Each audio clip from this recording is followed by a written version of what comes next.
Now, I'm 48 years old.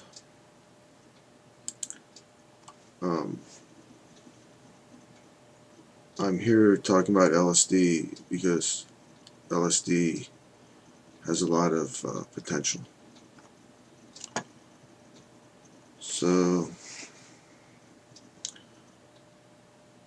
a lot of this potential stems from its ability to give you some access to your subconscious thoughts.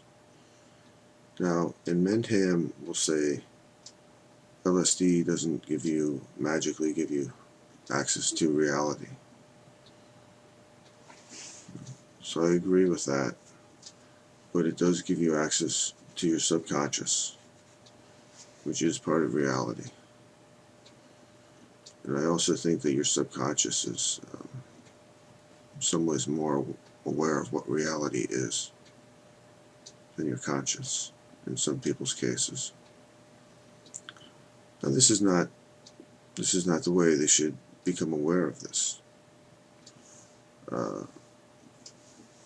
But LSD does have this power, and it has had a powerful effect on people in the past. And I'm mostly talking about the movement to end the Vietnam War. Now, I myself was never worried about being drafted. I was young enough so that the thought never really crossed my mind. But I do remember it as being a time that in some ways wasn't as frightening as things are now. Now, a lot of people were worried about being killed or maimed in Vietnam, or having loved ones killed or maimed. And so there was this immediate need that people had to do something about the Vietnam War. Now the immediate need doesn't seem to be as strong, but really, if you look at what's going on, you'll see that the immediate need is very real. Everybody should be concerned about what's going on. So, I think LSD can help with this situation. So what is the situation? Well, it's a lot of American citizens that just aren't willing to face up to reality. So what is the reality? Well, we're burning coal. We're burning a lot of coal. And we're not supposed to be doing that. We're also burning natural gas. Once again, we're not supposed to be doing that. The solution to this problem, seems to me, is to use nuclear power to solve this problem. I think one of the reasons we're looking at such a serious problem here is because of people's inability to be willing to use nuclear power. I think this is a big part of the problem, why we're here. Because for the last 30 years, I don't think that we've been building many nuclear power plants. So we've really gotten behind. We get about 19% of our power from nuclear. Now, people say, nuclear waste. What about nuclear waste? Well, my thinking is a lot of what they're talking about, nuclear waste, I wouldn't even consider it to be nuclear waste. Spent fuel rods can be used as a feedstock for another process. It would require reprocessing and fourth generation reactors. But nevertheless, there's a lot of energy left in the spent fuel rods. I've heard anywhere from 19 to 200 times as much energy as they had already produced, depending on the type of reactor that you're talking about. right now, it seems the best bet for us is to just start building third generation nuclear reactors because they are proven. So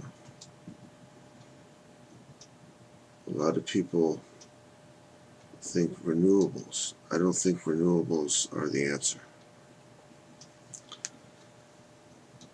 A coal-fired power plant is a continuous source of power, and renewables are only an intermittent source of power. I'm mostly thinking about wind and solar. So right there, it's going to be difficult to shut down the continuous sources with intermittent source. So nuclear is a continuous source of power. They do have to be refueled every 18 to 24 months. But I would consider them to be continuous supply of power. So, I mean, that's what we need if we want to shut the coal-fired plants down. Once we shut the coal-fired plants down, we should shut down the natural gas-fired plants.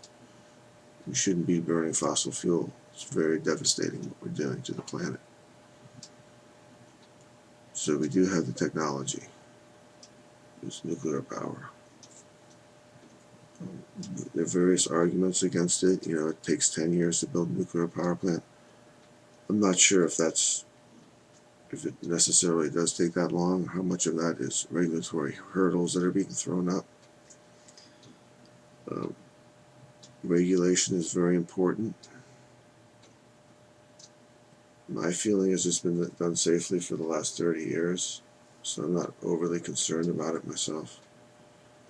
I've liked nuclear power ever since I was in the 11th grade, at least. Just always liked it. Never saw a problem with it myself. I think that renewables, the term renewables is being used by people that want to burn fossil fuel. And they're saying renewables, like, oh, this is the hope that you're supposed to have. I don't agree. I don't see renewables as shutting down the fossil fuel plants fast enough, or really at all, to some extent. So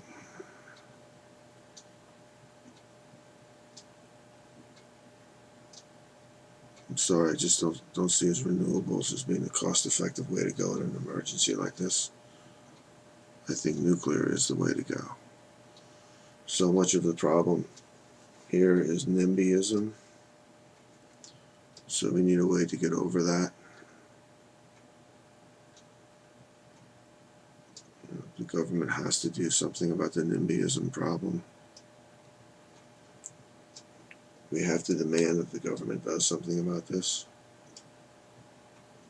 because we're just sitting around waiting, and people seem to be happy enough to burn fossil fuel and destroy this planet. So we need to take action. Now, I've been hearing about the smart grid.